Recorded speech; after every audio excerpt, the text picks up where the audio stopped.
Renungi baik-baik apa yang saya sampaikan. Pangkal kaya dalam Islam, menjadi orang yang sangat kaya raya, melimpah apapun yang dia inginkan, adalah bersedekah, bukan menabung. Kita punya prinsip dasar, karena kita pakai sistem ekonomi kapitalis lah, sistem ekonomi apalah, orang non-muslim, bukan dari Allah lah. Sistemnya adalah menabung pangkal kaya. Makin sering nabung, maka makin kaya. Ini dalam Islam tertolak, nggak ada. Pangkal kaya, keluarin di jalan Allah, tuh kaya akan datang. Perhatikan, beda sekali.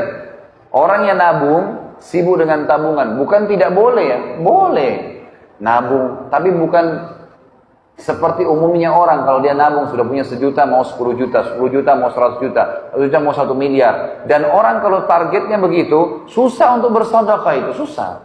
Karena dia harus punya target nabung.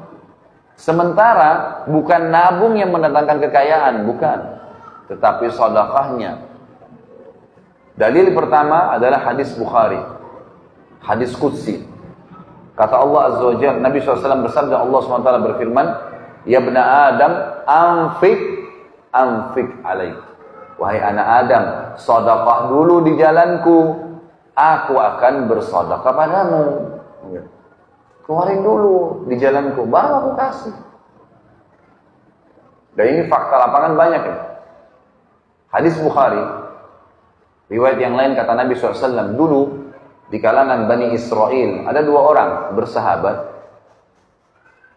Waktu itu kebetulan keduanya dan masyarakat sekitar wilayah mereka sedang menunggu turunnya hujan dari langit.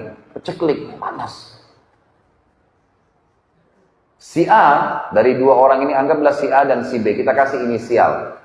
Karena Nabi SAW mengatakan 2 orang saja, supaya mudah dipahamin, si A dan si B. Si A ini melihat ada awan, gumpalan awan hitam lewat di atas kebunnya. Lalu dia mendengar suara dari situ, kata Nabi SAW yang mengatakan, turunkanlah hujan di kebunnya fulan. Namanya temannya dia itu di sebelah, si B. Maka dia pun mengikuti awan tersebut, ternyata betul melewatin kebun dia di atas kepalanya, kemudian berhenti di kebun temannya dan turun lebat. Kebun-kebun lain gak ada yang kena air.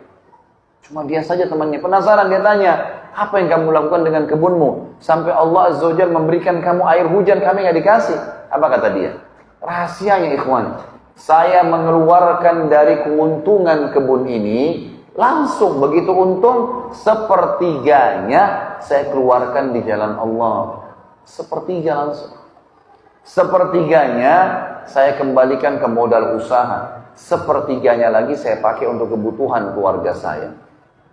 Allah turunkan hujan di saat lagi tidak ada air. Ada ipar saya di Ternate, kakak saya kebetulan perempuan yang nomor 2, semoga Allah menjaga mereka semua, menikah dengan satu dokter THT dari Ternate di kota Makassar. Kakaknya beliau, ini di kota Ternate, saya pernah ceramah sampai ke sana, alhamdulillah. Kemudian ngobrol-ngobrol, pulang ceramah sekitar jam 11, jam 12 malam. Saya ngobrol-ngobrol sama kakak ipar saya ini. Sementara kami asyik ngobrol, dia lagi tanya beberapa hukum. Tiba-tiba kebetulan rumah mereka masih menggunakan seng, gitu kan. Ada suara ribut, pang gitu. Saya kaget, karena memang suaranya kayak batu yang besar dilempar gitu. Saya nggak tahu. Kemudian dia tertawa, dia senyum gitu. Dia bilang itu suara mangga yang jatuh. Oh iya, di belakang rumahnya ada pohon mangga beneran jatuh. Memang suaranya besar sekali, kayak suara batu yang besar gitu. Dia bilang ini mangga. Orang sana bilang mangga madu.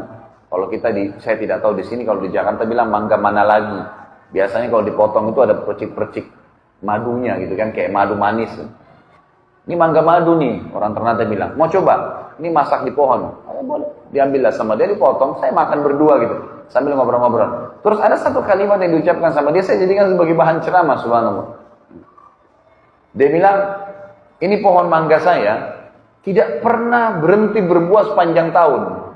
Setahu saya, gitu kan, setahu sebatas ilmu saya, nggak ada mangga berbuah sepanjang tahun itu.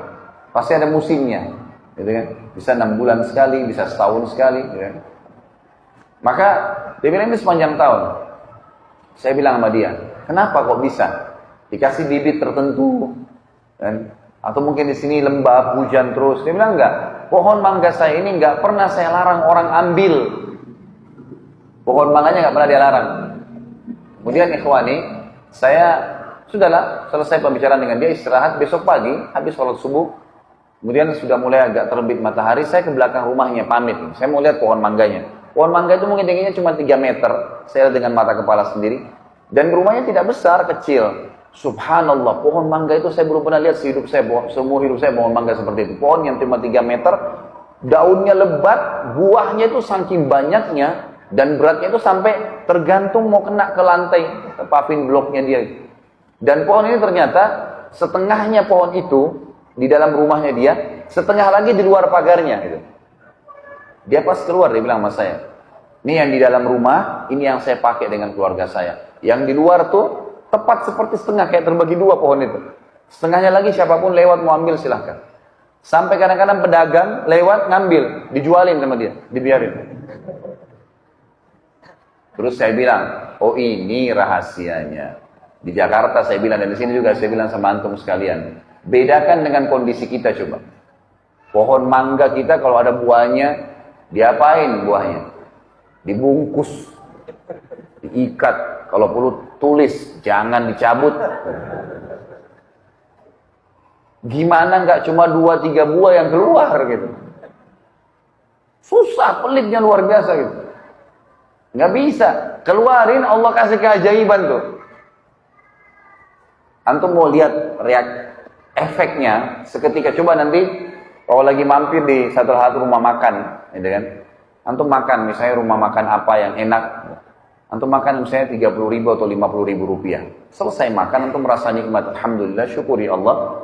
Kemudian coba beli makanan yang seperti antum makan, persis sama. Lauknya sama, nasinya sama-sama, persebungkus, satu lengkap, keluar cari siapapun kasih.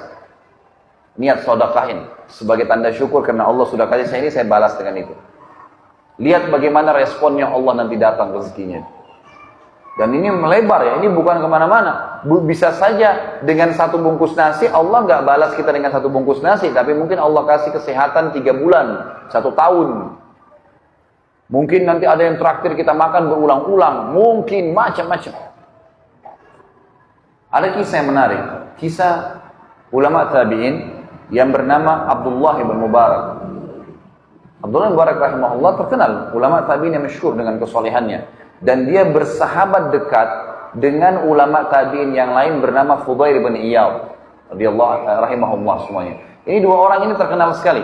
Jadi hampir subhanallah, apalagi kalau berbicara tentang masalah tazkiyatun nafs, ya, kesucian hati, jiwa. Ini 2 orang ini selalu muncul namanya nih. Abdullah bin Mubarak dan Fudail bin Iyad. Ini 2 orang saling bersahabat. Tentu ada kisah-kisah masa lalu mereka, tapi saya bahas langsung ke the point. Ada satu perilaku yang menarik nih. Keduanya ini kebetulan orang kaya raya, pengusaha, ya. Tentu Fudail bin Iyad dulu ini bekas perampok, tapi sadar. Ada kisah sendiri bagaimana dia sadar ya. Saya nggak bahas itu. Setelah dia sadar, dia belajari agama, dia mulai hafal Quran, jadi ulama, dan akhirnya jadi pengusaha. Bersahabat dekat dengan Abdullah bin Mubarak. Ada satu tradisi yang mereka lakukan menarik nih. Jadi Abdullah bin Mubarak sama Fudail bin Iyad ini suka janjian. Sholat subuh kita sholat di masjid A ya, misal contoh. Ya. Kemudian duhur, asar, maghrib kita pisah tempat. Misalnya nanti Abdullah bin Mubarak bilang sama Fudail bin Iyad, nanti kamu duhur, asar, maghrib, kamu sholatnya di masjid B, C, D. Nanti saya sholat di masjid E, F, G. Di Isya, nanti kita ketemu di masjid H.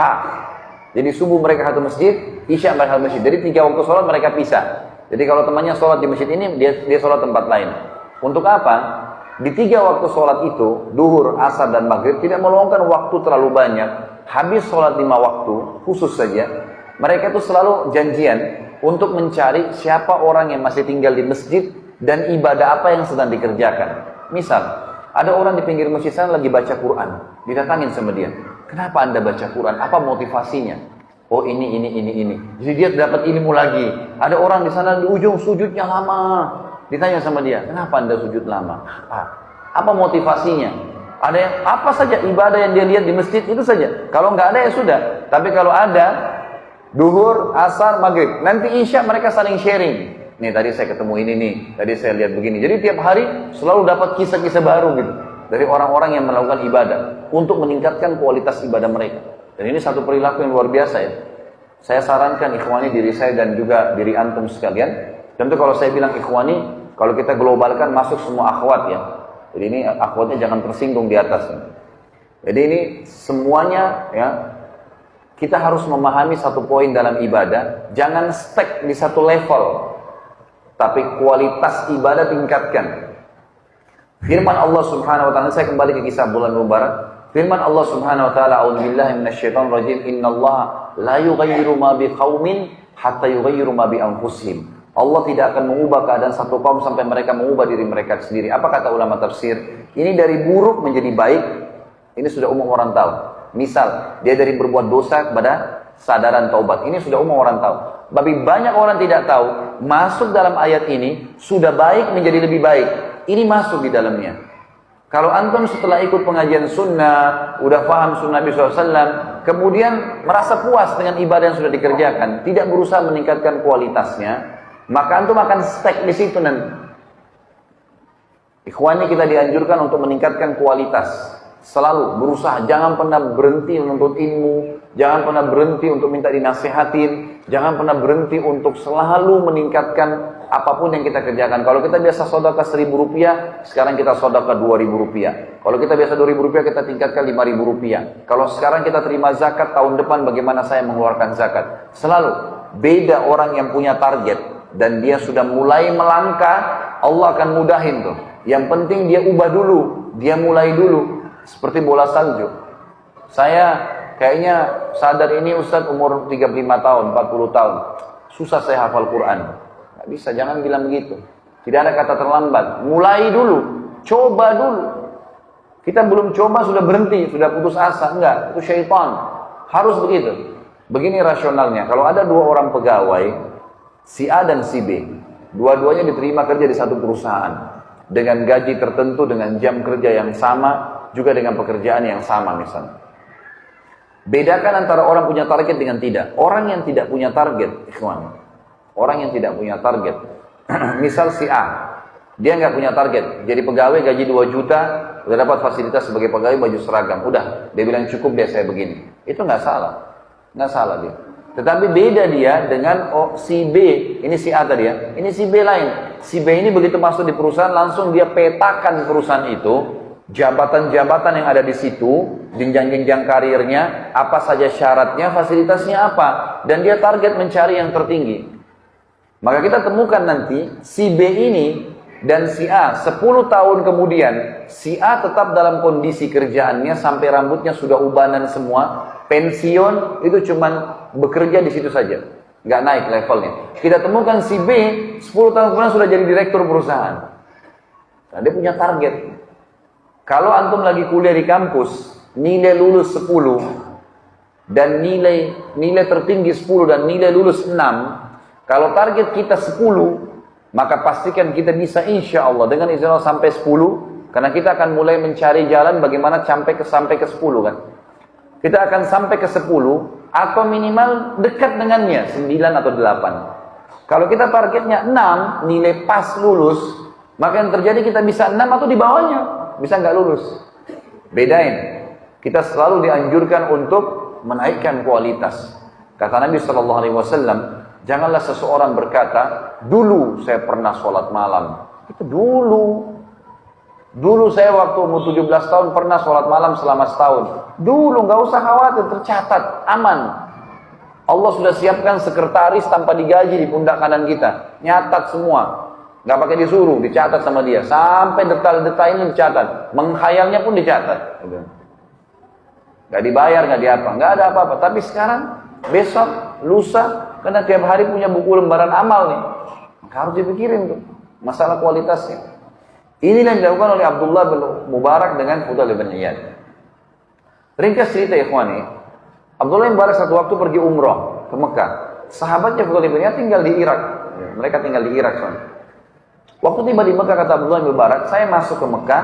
Begitu saya mau tawaf, pakai baju ihram, saya lihat di dalam sekitar Ka'bah, masyarakat Mekah lagi mau pada ngumpul. Dan pada saat mereka lagi pada ngumpul, rupanya imamnya Masjid Haram dan juga gubernurnya Mekah pada saat itu mengumpulkan masyarakat untuk sholat istisqa. Karena menurut Abdullah bin Mubarak, dalam sejarah sampai di harinya beliau, belum pernah terjadi air di Mekah kering sampai sumur Zam-Zam pun hampir kering pada saat itu. Kecuali pada saat itu. Maka dia bilang, semuanya diajak sholat. Saya pun ikut sholat istisqa. Begitu selesai sholat, imamnya balik ke hadap ke makmum seperti sunnah Nabi SAW, mengingatkan mereka tentang masalah dosa, taubat, agar kembali kepada Allah Azza wa Jalla. Diingatkanlah seperti itu. Maka pada saat dia bilang sementara diingatkan, biasanya kalau doa dan sholat kita diterima, maka minimal mendung, minimal. Panasnya kurang, maksimal turun hujan langsung setelah istisqa. Gitu. Tapi di situ dia bilang, saya tidak lihat ada tanda-tanda itu. Tetap terik matahari, panas. Dia bilang, tiba-tiba mata saya melihat ke salah satu sudut pintu Masjid Haram. Di sana ada satu orang yang masuk, kulitnya hitam pekat, bajunya kumuh biasa sekali. Imamannya sudah tua, sudah lusuh. Masuk mencari salah satu sudut Ka'bah yang tidak ada orang sholat di situ. Jadi misal kita ibaratkan, maaf, HP ini Ka'bah, maka misalnya ada sisi di sekitar sini, ya, yang orang sholat, dia cari sudut yang tidak ada orang, supaya tidak ketahuan gitu. Karena waktu itu jumlah masyarakat masih sedikit. Kata Ibnu Mubarak, saya lihat orang itu, perhatikan dia masuk, kemudian dia sholat di salah satu sudut Ka'bah. Lalu mulailah dia hadap kiblat, dia bertakbir. Kata Abdullah bin Mubarak, jangan tanyakan bagaimana indahnya sholatnya orang itu. Dari takbir Allahu Akbar, tenang, tumaknina luar biasa. Baca tenang, ruku Allahu Akbar, tenang, dinikmatin semua gerakannya. Karena memang setiap gerakan dan bacaan berpahala, ikhwan. Kemudian sami Allahu liman hamidah, sampai salam, indah. Kata Ibnu Mubarak, saya belum pernah lihat ada orang sholat seindah itu. Luar biasa. Dan kemudian Ibnu Mubarak bilang, saya dekatin. Tapi orang itu tidak tahu kalau lagi didekatin dari belakang. Tiba-tiba orang ini selesai salam, mengangkat tangan ke langit sambil mengatakan, Aqsamtu bika rabbi an tunazzil alaihim matara. Aku bersumpah atas namamu wahai Tuhanku, turunkanlah hujan untuk mereka tuh yang lagi sholat istisqa. Kata Abdullah bin Mubarak, kejadian aneh luar biasa, ajaib luar biasa. Tiba-tiba mendung, hujan turun lebat. Orang-orang di sana bersorak gembira, bersyukur sama Allah. Mereka pikir hujan turun karena sholat mereka. Abdullah bin Mubarak bilang, tapi saya yakin bukan karena mereka, karena orang ini. Dan orang ini subhanallah, begitu saja turun hujan, dia tutup doanya, keluar dari masjid. Nggak ngomong, nggak apa. Nggak bilang, hei ini saya yang berdoa, nggak. Keluar. Abdullah bin Mubarak ini karena dia selalu cari orang yang lebih soleh dari dia, dikejar sama dia orang itu. Orang ini jalan keluar dari masjid, lorong demi lorong, selesai sampai. Dia datang ke masjid cuma untuk doain orang supaya turun hujan tuh. Dia datang sampai dia masuk orang demi orang, tiba di satu rumah di tengah-tengah pemukiman masyarakat Mekah. Di situ tuh ada rumah besar, di depan pintu rumah ada satu orang badannya besar, kulit hitam juga. Orang ini berikan salam masuk ke dalam. Abdullah bin Mubarak dari jauh dikejar. Begitu tiba dia berikan salam kepada orang yang badannya besar depan rumah. Assalamualaikum warahmatullahi wabarakatuh. Dia jawab, Waalaikumsalam warahmatullahi wabarakatuh. Kata Abdullah bin Mubarak, boleh saya tanya? Dia bilang, iya, silahkan. Ini rumah siapa? Kata yang di depan pintu, ini rumah saya. Rupanya ini pemilik rumahnya. Abdullah bin Mubarak tanya, yang tadi masuk itu siapa? Kata yang punya rumah ini, itu salah satu budak saya. Budak bisa diperjualbelikan, ikhwan. Mereka penasaran, budak, dia bilang ini. Kata Abdullah bin Mubarak, boleh nggak saya tanya lagi? Oh silahkan. Bagaimana ibadahnya orang itu? Kata tuannya, jangan anda tanyakan ibadahnya orang ini. Luar biasa. Dia kalau pagi sampai sore menjelang maghrib selalu memberikan hak saya sebagai tuannya. Tidak pernah mengeluh. Satu-satunya budak saya nggak pernah ngeluh orang ini. Nggak pernah ngeluh. Dan malam hari dia tidur beberapa saat, kemudian dia ibadah sholat malam sampai pagi. Memberikan hak Tuhannya. Dan yang luar biasa kata tuannya, ini saksi bahasan kita. Berhubungan dengan poin yang kedua masalah infak. Jadi tuannya bilang, kalau saya memberikan gajinya 2 dirham. Kalau kita misalnya hitung dirham itu 5.000 rupiah, berarti 10.000 rupiah saja. 2 dirham gajinya saya kasih, maka gitu kan, dia mengeluarkan 1 dirhamnya untuk orang susah, orang miskin, dan 1 dirham dipakai sama dia. Bisa ditangkap tidak maksudnya? Kalau antum terima gaji 1.500.000 dikeluarin untuk orang susah. Padahal antum susah. Jadi ternyata mengeluarkan sedekah tidak butuh tunggu kaya. Sampai kapan antum mau tunggu kaya baru sedekah? Tapi di sini kita lihat dia mengeluarkan setengah gajinya, ikhwan. Ini nggak gampang ini. Setengah gaji dikeluarkan sementara dia susah. Kata Abdullah bin Mubarak, itu sebabnya. Boleh nggak saya beli budak ini? Kata tuannya, tuan rumahnya bilang apa? Maaf, saya nggak jual. Budak ini banyak berkahnya. Maka Abdullah bin Mubarak bilang, saya Abdullah bin Mubarak. Cuma zaman dulu nggak ada foto, orang nggak tahu bagaimana wajahnya ini. Cuma dengar nama, ini orang alim, ulama besar nih. Ya, salah satu rujukan tabi'in, belajar dari sahabat langsung. Maka tuannya, orang hitam itu bilang, Anda Abdullah bin Mubarak dari Irak? Dia bilang, iya. Kalau gitu saya jual. Nah, ini orang soleh nggak masalah, dijual lah. Abdullah bin Mubarak niatnya ingin membawa budak ini kemana? Ke Irak. Ketemu sama temannya, Fudail bin Iyad. Ini ada orang ini luar biasa, angkat tangan ke langit, turun hujan langsung. Satu Mekah semua nggak diijabah, dia diijabah. Di tengah jalan, dalam perjalanan, Abdullah bin Mubarak tidak ngomong apa-apa. Ini budaknya tanya, wahai tuan, maaf bisa saya tahu kita mau kemana? Gitu ya. Maka Abdullah bin Mubarak bilang, mulai sekarang jangan kau panggil saya tuan, karena kau tuan saya. Kata budak itu, kenapa anda bilang begitu? Abdullah bin Mubarak di sini mengakui kekeliruan kecilnya. Dia bilang, saya menceritakan kepada dia, ya, dan saya menyesal kenapa saya ceritakan. Dia bilang, saya mengatakan tadi waktu lagi sholat istisqa di Masjid Haram, saya ikut sholat dan saya melihat tidak ada tanda-tanda diterimanya sholat kami. Dan saya melihat anda masuk pada saat itu di masjid. Saya lihat anda sholat dan saya tahu anda berdoa kepada Allah dan saya yakin hujan turun karena doa anda. Budak ini waktu dengar kalimat tersebut mengatakan, apakah anda melihat itu tuan? Dia bilang iya. Kata budak ini apa? Bisa anda izinkan saya sholat 2 rakaat? Kata Abdullah bin Mubarak, silahkan. Dengar sholat ini pasti bagus nih. Maka yang terjadi budak itu pun kata Abdullah bin Mubarak berwudu. Wudunya sangat luar biasa, tenang, sempurna semua anggota tubuhnya. Terus hadap kiblat sholat. Dia bilang jangan tanyakan indahnya sholatnya. Sama persis dengan waktu di masjid tadi. Takbirnya tenang, rukuknya tenang. Dia tidak seperti tidak ada orang di sebelahnya. Banyak sholat sampai selesai haknya dikasih. Begitu selesai salam, dia mengucapkan satu kalimat. Dia mengatakan Al-ana ya Rabb. Artinya sekarang wahai Tuhanku. Tiba-tiba apa ya ikhwani? Mati orang itu. Meninggal. Budak ini mati. Ini kisah nyata. Ini akan dipindahin dulu. Meninggal orang ini. Abdullah bin Mubarak periksa cek, meninggal. Dan cuma berdua di jalan di padang pasir. Maka Abdullah bin Mubarak mengatakan, saya pun mengurus jenazahnya.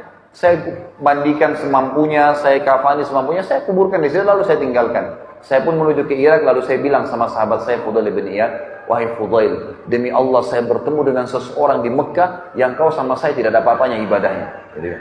Lalu Abdullah bin Mubarak menceritakan kepada kita nih. Dia kan tuannya, dia bilang, kemungkinan besar si budak ini waktu dia berdoa, waktu dia sholat, yang dia sebelum meninggal, dia berdoa dalam sholatnya mengatakan, ya Allah, kalau seandainya ibadahku setelah ketahuan doaku kamu ijabah di masjid itu menjadi riya, matikanlah aku. Kalau seandainya tidak, maka hidupkanlah aku. Makanya dia bilang, Al-ana ya Rabb, sekarang hai Tuhanku, lalu Allah matikan. Dia karena takut riya, maka dia berdoa seperti itu. Tapi saksi bahasa ya Tuhan, tidak menunggu kaya raya untuk sedekah. Setengah gaji dikeluarin. Dan kalau antum berikan Allah, berikan yang terbaik. Coba, saya mau tes. Jujur tapi ya. Hah? Kalau celengan masjid lewat, antum punya 1.000 baru, 1.000 tua, yang mana dimasukin? Hah? Senyum-senyum aja nih, gak ada yang nyaut. Banyak orang tidak memahami poin ini. Yang dimasukin 1.000 tua. Bahkan kadang-kadang tidak malu subhanallah, dikorek kantongnya cari koin yang paling kecil. Celengannya juga seng, bunyi, teng gitu. Subhanallah. 1.000 tua yang antum taruh ini, minta sama Allah apa? Kesehatan, kekuatan, keturunan, selamat dari neraka, masuk dalam surga, rewel. Dengan 1.000 tua. Bagaimana bisa? 1.000 baru masukkan. 1.000 tua pakai belanja di luar sana. Karena itu harta antum yang sebenarnya tuh. Kata Nabi SAW dalam hadis Bukhari Muslim, hartamu yang sebenarnya yang kau infakkan di jalan Allah. Karena itu Allah akan pelihara itu. Dalam hadis Bukhari yang dikatakan Allah memelihara sedekah seseorang di antara kalian seperti menanam sebuah pohon di sebelah arsy-Nya, gitu kan? Sehingga tumbuh menjadi pohon yang besar dan memiliki ranting-ranting dan buah yang banyak. Jadi kita akan panen pahala yang besar. Yang hartamu yang bukan sebenarnya yang kau habiskan untuk makanan, minuman dan pakaianmu. Itu hadis sahih. Jadi banyak manusia yang nggak sadar nih. Kalau antum lihat orang fakir miskin ikhwani, dan mereka lewat, ya, beda pahalanya. Kalau kita sebelum diminta sudah memberi, dengan kalau diminta baru kita beri, beda. Beda pahalanya orang sebelum tidur niat sholat malam, dengan orang kebetulan bangun mau sholat malam. Sama-sama dapat pahala tapi beda. Punya nilai plus. Perlu difahamin poin ini. Ini penting sekali, ikhwan. Berikan yang terbaik untuk Allah Subhanahu wa taala. Kita lagi buka dompet. Ada orang fakir miskin lewat, ada 5.000, ada 50.000, ada 100.000. Yang mana syaitan bisikin supaya antum kasih? 5.000. Itu pun 5.000 dikatakan masih besar. Coba cari di kantong kamu mungkin ada 1.000 yang kelipat. Ambil 100.000 keluarin, kasih fakir miskin. Itu kata kuncinya. Ikhwani, hadir majlis ilmu seperti ini tujuannya mengubah keadaan. Ini bukan testimoni, tes hadir atau seremoni ngeramaikan, bukan. Antum keluar di sana berubah, praktekin ilmu.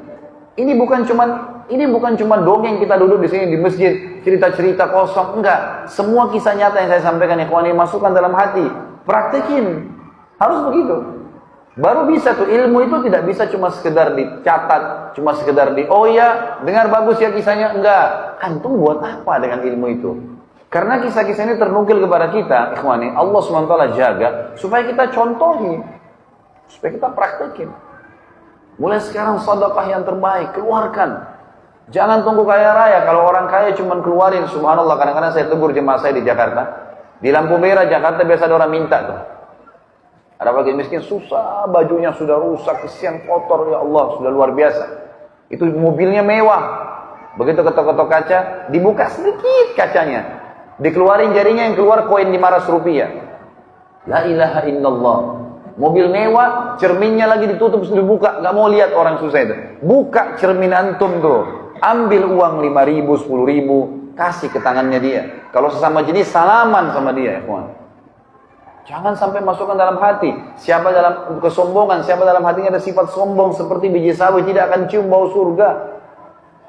Kata Nabi SAW dalam hadis Bukhari yang lain, innama turzaquna li fuqaraikum. Kalian dikasih rezeki justru karena orang-orang susah kalian tuh. Mereka-mereka itu. Ibnu Abbas kalau nggak mendapatkan ada yang datang minta-minta ke rumahnya, beliau keluar radhiyallahu anhu cari orang lalu dikasih. Gak ada orang yang gemar bersedekah itu kemudian miskin, gak ada. Saya menceritakan ayah saya pribadi di kota Makassar. Semoga Allah menjaga beliau sekarang masih hidup, alhamdulillah. Dan beliau tidak hadir. Dan ini bukan masalah riya, tapi saya mengambil pelajaran. Ayah saya punya satu tradisi, ikhwani, yang saya terharu betul, luar biasa gitu. Di kota Makassar, dari sudah lama ini, sudah hitungan tahunan. Saya sudah tidak tahu berapa puluh tahun dijalankan oleh beliau. Umurnya sekarang sudah 80 tahunan gitu. Beliau selalu setiap pagi, habis sholat duha, jam 8:30, jam 9 keluar. Kadang-kadang beliau bawa mobil sendiri atau memang ada yang temanin, ada sekretarisnya yang temanin gitu, dari yayasan di Makassar. Itu subhanallah beliau keliling satu kota Makassar tuh. Ada tempat-tempat tertentu yang didatangi oleh beliau itu orang-orang kusta. Banyak sekali jumlahnya. Di tempat itu mereka kumpul.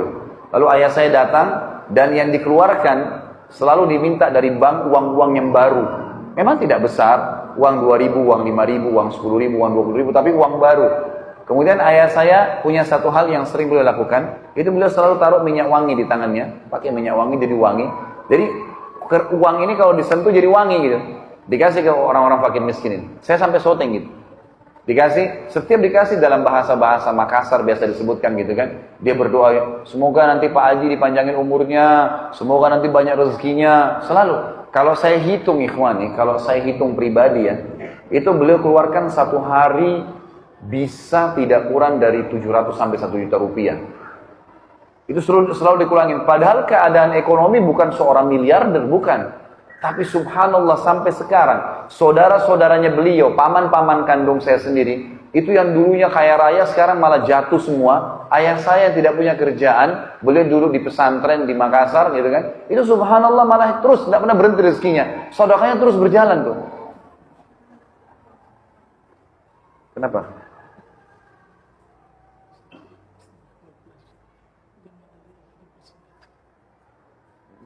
Kenapa? Oh gitu. Baik, kita ambil pelajaran saya dari itu tadi dan karena melihat waktu, jadi saya insya Allah ringkaskan sampai di situ. Baik, kita lihat masalah infak ini. Firman Allah Subhanahu Wa Taala surah Al-Baqarah urutan 2 ayat 254. Ini dalil yang kedua setelah hadis qudsi tadi tentang bersedekah. Allah SWT berfirman, A'udzubillahi minasyaitonir rajim, ya ayyuhalladzina amanu anfiqu mimma razaqnakum min qabli an ya'tiya yaumun la bay'un fihi wa la khullatun wa la syafa'ah wal kafiruna humudz zalimun. Hai orang-orang yang beriman, berinfaklah apa yang kami berikan rezeki kepada kalian sebelum datang hari kiamat nanti. Enggak ada transaksi, enggak ada kasih sayang, enggak ada saling tolong menolong, dan orang-orang kafir mereka lah orang-orang yang zalim.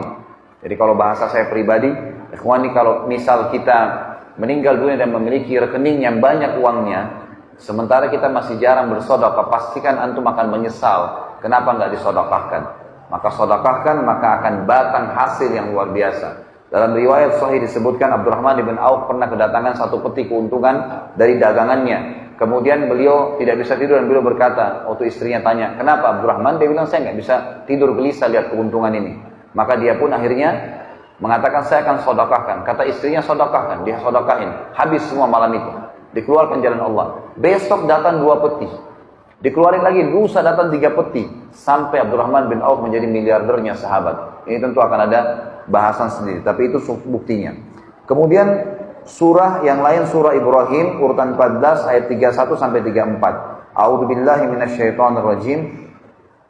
Qul li ibadiyalladzina amanu yuqimus sholata wa yunfiqu mimma razaqnahum sirran wa alaniyatan min qabli an ya'tiya yaumun la bay'un fihi wa la khilal. Katakanlah kepada hamba-hambaku yang beriman, mereka dirikan sholat, mereka mengeluarkan apa yang telah kami berikan kepada mereka, rezeki, makanan, pakaian, uang dan seterusnya, baik secara sembunyi-sembunyi atau terang-terangan. Jadi kadang-kadang di depan umum ada orang yang minta, nggak mungkin kita nolak, gitu kan?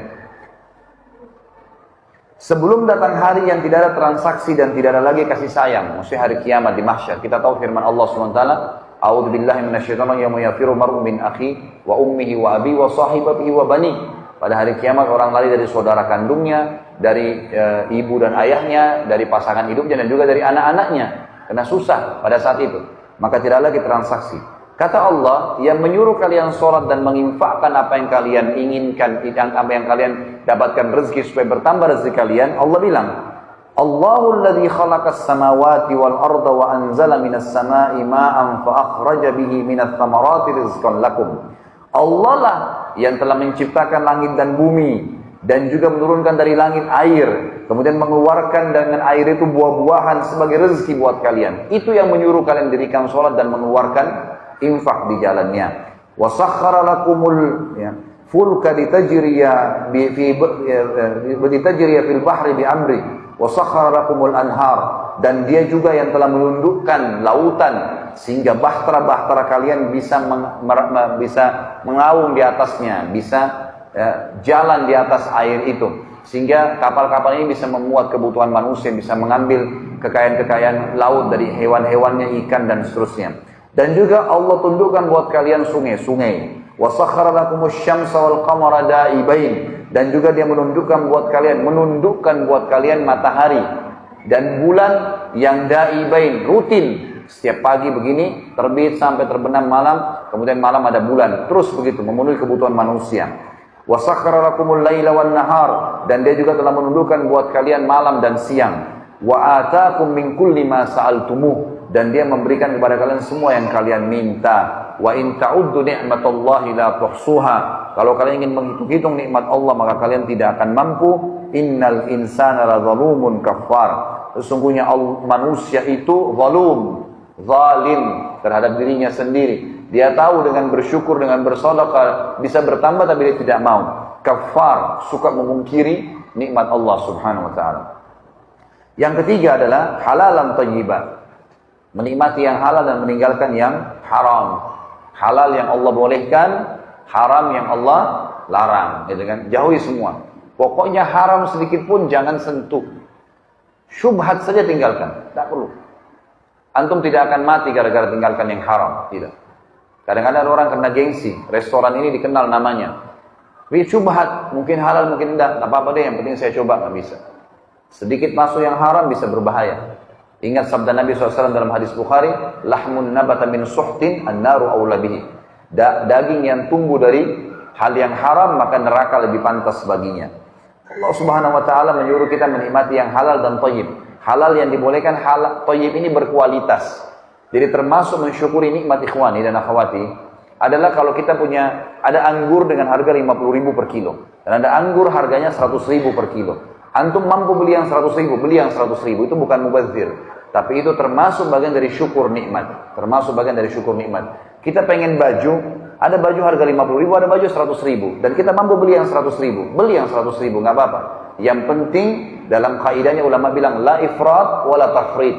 Ifrat itu terlalu berlebihan dan tafrit terlalu pelit, berada di tengah-tengahnya. Tidak perlu juga kita punya 100 lembar baju, tidak perlu juga kita punya 10 mobil, tapi boleh dalam Islam menggunakan kendaraan yang mewah, rumah yang bagus, memakan makanan yang berkualitas, itu semua diperintahkan dalam agama.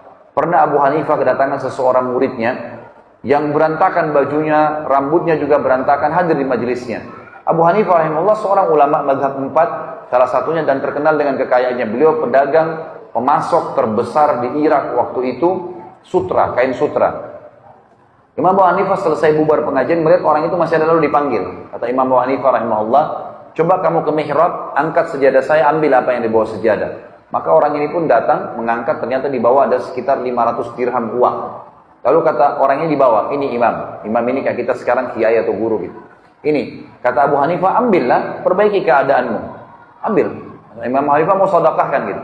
Orang itu tiba-tiba mengatakan kalimat yang aneh gitu. Dia bilang, tapi saya orang kaya imam, saya nggak butuh.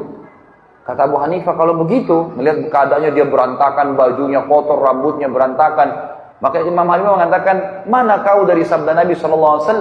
Inna Allah yuhibbu an yara athara ni'amihi ala abdi. Allah suka melihat bekas nikmatnya pada hambanya. Jadi di sini kita dibolehkan. Jangan pernah antum mengatakan dengan pakai baju kumuh, baju kotor, makan roti kering bagian dari Islam. Sama sekali tidak. Nabi SAW menggunakan baju dari kain kutun Yaman. Nabi SAW memiliki kuda yang terbaik. Nabi SAW suka menjaga kebersihan dan wangi badannya, pakaiannya dan seterusnya, gitu kan? Tapi Nabi SAW tidak berlebih-lebihan, tidak berlebih-lebihan. Allah SWT mengatakan tentang masalah ini dalam surah Al-Maidah urutan 5 ayat 87 sampai 88. A'udzu billahi minasyaitonir rajim. Ya ayyuhalladzina amanu la tuharrimu thayyibati ma ahallallahu lakum wa la ta'tadu. Hai orang-orang yang beriman, jangan kalian haramkan kebaikan-kebaikan. Maksudnya gara-gara mau perhitungan akhirnya tidak mau beli makanan yang lebih enak. Enggak boleh, asal jangan beli berlebihan, jangan mubazir, gitu kan? Jangan kalian haramkan kebaikan-kebaikan yang telah Allah halalkan buat kalian dan jangan ta'tadu, jangan beli berlebihan. Innallaha la yuhibbul mu'tadin. Allah tidak suka dengan yang berlebihan. Wa kulu mimma razaqakumullahu halalan thayyiba.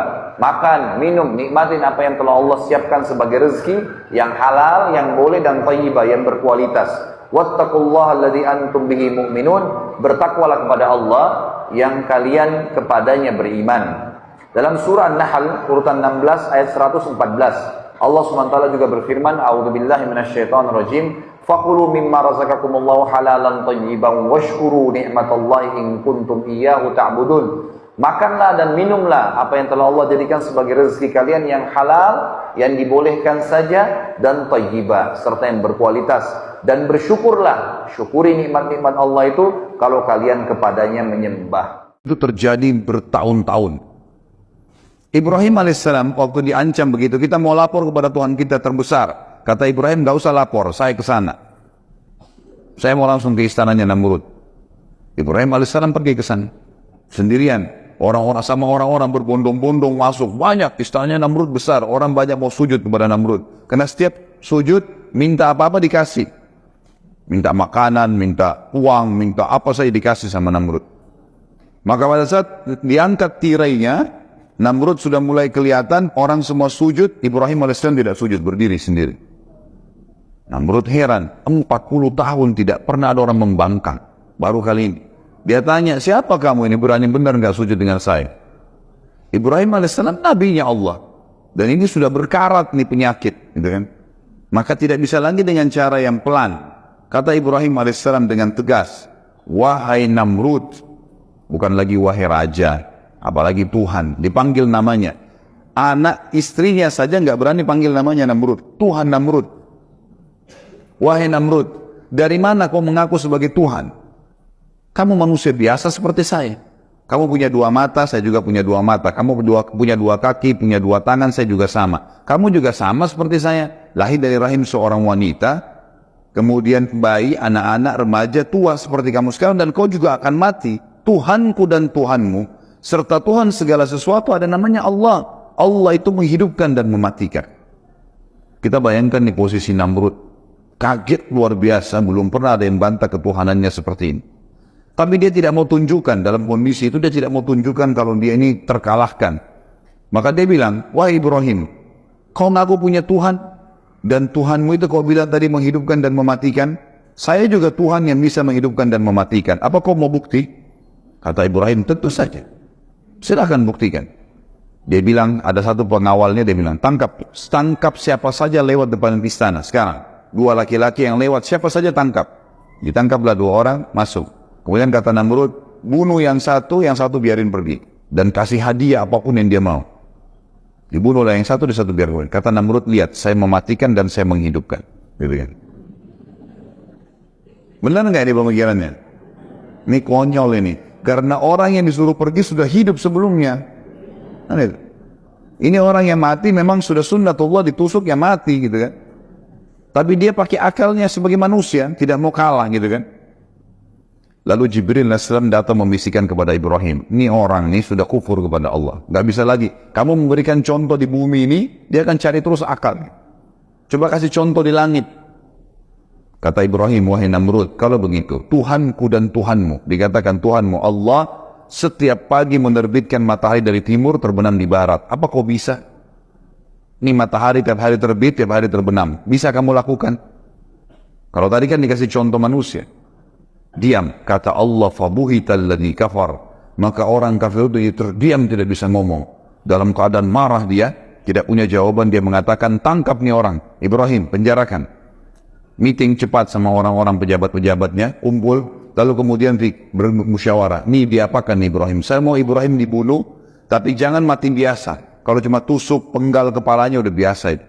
Cari mati yang luar biasa, yang spektakuler, yang bisa membuat orang lain taubat. Tidak ada lagi yang mau buat seperti itu. Musyawarah sampai seminggu muncul ide. Waktu itu Ibrahim sambil di penjara alaihissalam. Muncul ide buat api, bakar. Tidak ada cara membunuh manusia yang menyakitkan mengalahkan api. Karena kalau dibakar, terbakar kulitnya, dia teriak kesakitan sampai mati, dan matinya lama lagi. Itu yang paling efektif. Namrud bilang, baik, keluarkan semua biaya, kerahkan semua tenaga, buat api, bukan api 2-3 meter tingginya, diameternya misalnya, ukuran tempatnya enggak, dibuat sekitar 30-40 siku ke langit. Jadi sekitar 17,5 meter. Untuk membunuh manusia, bakar api, unggun saja sudah bisa dibakar. Gitu.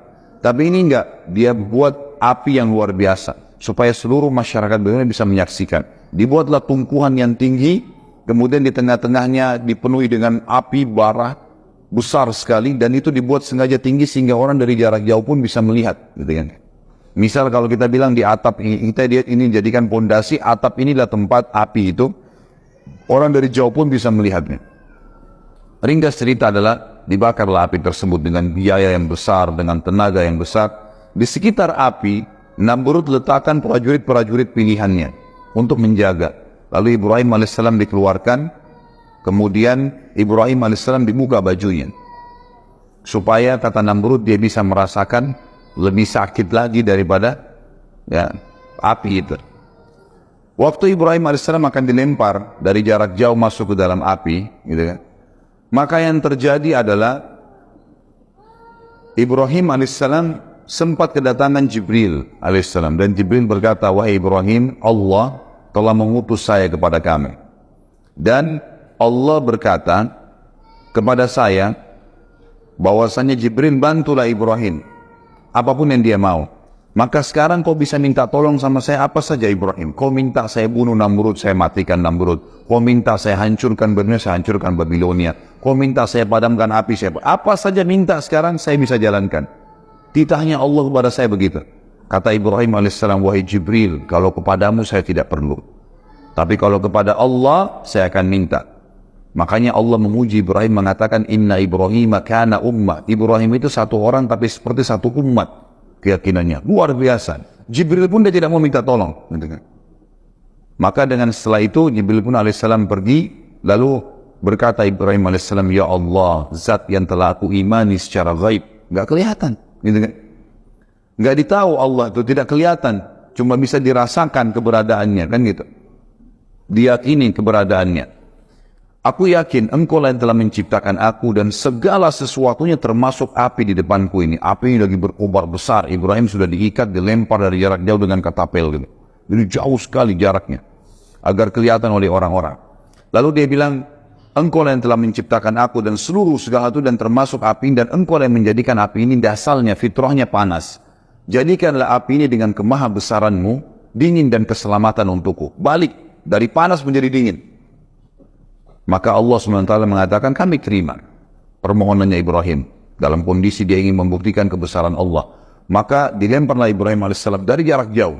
Pada saat dilempar Ibrahim AS, ada satu kejadian juga di situ. Ibrahim AS pada saat masuk ke dalam api, tentu Bapak Ibu sekalian, manusia kalau kena api, sekuat apapun badannya, sekekar apapun, pasti teriak. Gitu kan? Nggak ada yang bisa menahan panasnya api. Maka begitu Ibrahim AS masuk ke dalam api, subhanallah, nggak ada teriakan, nggak ada jeritan, nggak ada suara apapun, nggak ada, hening sekali. Orang-orang sempat bertanya, ini Ibrahim ini mati atau enggak ya? Namrud pun bingung, tidak ada orang yang kena api, tidak ada teriakan. Maka Namrud itu kebetulan singgasananya ditaruh di luar, diangkat, kemudian dia berhadapan sama api, dia melihat api itu, dia menyaksikan sendiri, nggak ada suara. Lalu Namrud ingin menenangkan audiensnya, masyarakatnya waktu itu, dia mengatakan, Ibrahim sudah mati di awan kena asap saya, asap api saya. Udahlah, orang percaya, orang bubar. Kata Namrud, biarkan 3 hari. 3 hari biar terbakar. Dan dijaga ketat di sekitar api. Kalau ada Ibrahim mau coba lari, dorong. Tapi nggak ada suara ini, nggak ada apa-apa ini. Nggak ada berita, nggak ada cerita, nggak ada derikan, nggak ada suara sama sekali. Bubarlah semua. Sampai 3 hari. Namrud ini masih makan, minum, berhubungan biologis dengan pasangannya. Allah membiarkan orang-orang kafir itu melakukan upayanya dan melalui kehidupan dunia yang cuma sebentar ini. 3 hari kemudian, subhanallah, dia nikmatin hidupnya luar biasa. Berpesta-pesta menganggap Ibrahim sudah dibakar, sudah mati. Hari ketiga dia keluarin lagi singgasana, undang lagi masyarakat Babilonia. Begitu mereka datang semua, lalu kata Namrud, saya ingin padamkan api. Saya ingin lihat debunya Ibrahim. Padamkan api. Semua orang menyaksikan. Waktu dipadamkan api, mereka kaget. Ibrahim AS sedang duduk di tengah-tengah tumpuhan api mereka. Duduk. Tidak ada apa-apa sama sekali. Gitu kan? Maka Jibril AS datang kepada Ibrahim menyampaikan instruksi satu saja. Wahai Ibrahim, Tuhanmu perintahkan kau untuk berdiri pulang ke rumahmu. Nggak ngomong apa, itu saja instruksinya. Berdiri pulang ke rumahmu. Ibrahim AS belum mengerti itu. Yang penting perintah Allah sudah jalanin. Gitu kan? Dan ini tugasnya orang beriman nih. Diperintahin apapun kerjain. Masalah ada hikmahnya, gak ada hikmah, itu urusan nanti. Dia sudah yakin Tuhannya. Ternyata ada satu hal yang ingin Allah sampaikan kepada seluruh orang yang hadir pada saat itu. Ibrahim AS, orang-orang pada saat itu lihat Ibrahim duduk. Namrud sempat ucapin kalimat, Ibrahim terbakar kaku. Jadi dia terbakar kaku jadi hangus. Tapi kan dari jauh orang tidak tahu ini hangus atau enggak. Maka terbantahkan pada saat itu karena Ibrahim berdiri dan turun. Pergi ke rumahnya. Pulang ke rumahnya. Itu saja. Perintahnya Allah kan itu. Orang-orang semua bilang berarti Ibrahim nggak mati dibakar api. Banyak orang yang beriman kepada risalah Nabi Ibrahim. Berarti Tuhannya Ibrahim luar biasa. Namrud pulang ke istananya. Bingung mau jawab apa lagi nih. Dan kira-kira Bapak Ibu sekalian. Dan ini selalu Allah beginikan orang-orang kafir ya. Dibiarkan mereka melakukan upaya mereka maksimal dan akhirnya Allah batalkan dengan hal yang kecil. Kira-kira setelah membuat api sebesar itu dengan biaya yang besar, tenaga yang besar, kira-kira apa lagi yang bisa Namrud lakukan? Ibrahim kira-kira setelah dibakar api tidak mempan dengan